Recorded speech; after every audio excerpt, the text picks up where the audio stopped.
The house was quiet, too quiet. It was a silence that felt heavy, like a thick blanket on a hot summer night. I'd grown used to the sound of Liam's life humming in the background, the tap-tap-tap of his keyboard from the study, the low murmur of the sports channel he loved, even the gentle thud of his footsteps as he moved from room to room. But for the past week, there had been nothing, just this suffocating stillness. It started subtly. He stopped asking about my day. Our dinners, once filled with chatter, became a silent ritual of forks scraping against plates. He'd look at me, but his eyes were distant, like he was looking right through me. I told myself it was just work stress. He was a good man, a steady man.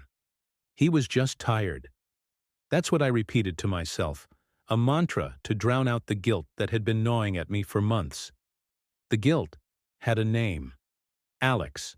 Alex was exciting, a whirlwind of spontaneous compliments and last-minute plans. He made me feel seen, desired, in a way I hadn't felt in years. With him, I was a different person, adventurous, reckless. The stolen moments, the secret texts, they were a drug, a thrilling escape from the comfortable, predictable life I had with Liam. I thought I could keep these two worlds separate, that I could dip my toes into the thrill of the affair without ever drowning the stability of my marriage. I was a fool. This morning, the silence was different. It wasn't just an absence of sound. It was an absence of him. I woke up, and the other side of the bed was cold, perfectly made. His scent didn't linger on the pillows. Panic, cold and sharp, finally pierced through my denial. I walked into the living room, and that's when I saw it. His suitcase, the one we bought for our honeymoon in Italy, was standing by the door. It was packed. He was in the kitchen, calmly making coffee, just like any other day. He wore the blue shirt I bought him for his birthday, the one that made his eyes look like the ocean. He didn't look angry. He didn't look sad. He just looked done. Liam? My voice was a weak whisper. He turned, a polite, distant smile on his face. The kind you give a stranger. Morning. I made coffee. He gestured to the pot. My heart was hammering against my ribs. Your bag. Are you going on a trip? I knew the answer. Oh God, I knew. He took a slow sip of his coffee, his gaze steady. In a way. He finally looked at me, really looked at me, and for the first time in months, I saw clarity in his eyes. It was a terrifying, soul-crushing clarity. I know, Sarah. I've known for a while. The words hung in the air, sucking all the oxygen out of the room. I wanted to deny it, to lie, to scream, but the calm way he said it paralyzed me. There was no accusation, no rage, just a simple, devastating statement of fact. How? He gave a small, weary shrug. You're not as careful as you think. Late nights at the office, the way you guard your phone, a receipt I found in your coat pocket for a hotel bar across town. He listed them off not as a prosecutor, but as an observer stating facts. But it wasn't any of that, not really. It was the way you stopped seeing me. I was just part of the furniture. The furniture. The words hit me harder than a slap. He was right.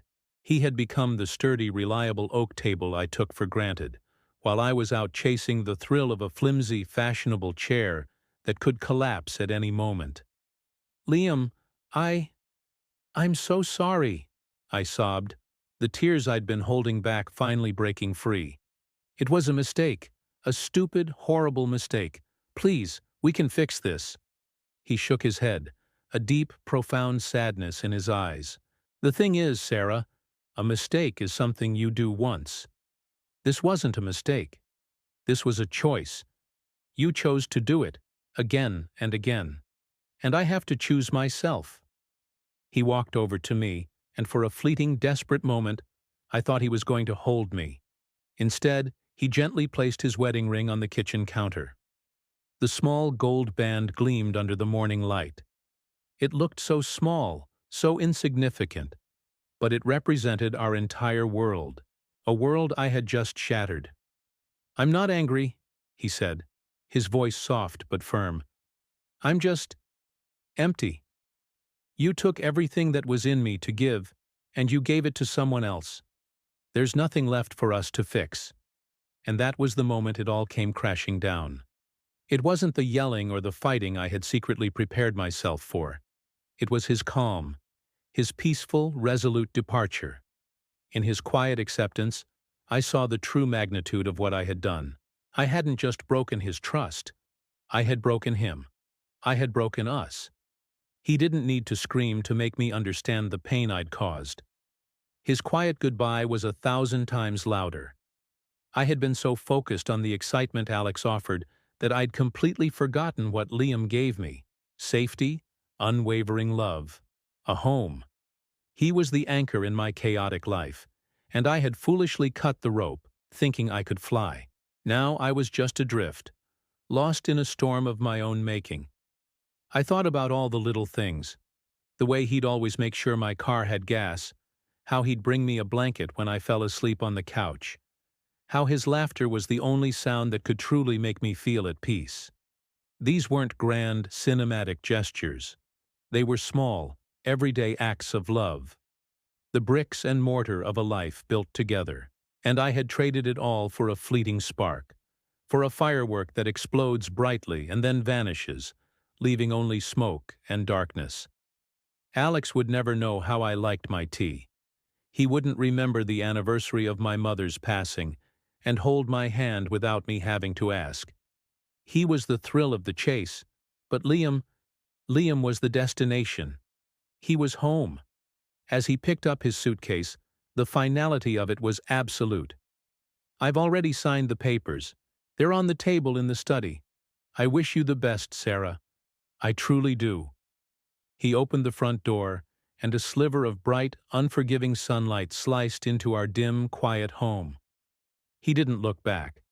The click of the door shutting was the loudest sound I had ever heard. It was the sound of my future closing.